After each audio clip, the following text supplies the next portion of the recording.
Daryl from Sienna Plantation has a question about roots. Well, they were from a tree they removed about 4 years ago, Tom. Okay. A big old oak tree.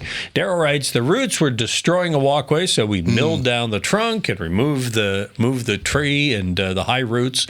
And now I'm seeing this fungus among us growing in his lawn, mushrooms and things like that. He says, is it possible that the tree root is not dead? Yes, it is, Daryl. Your tree is the undead.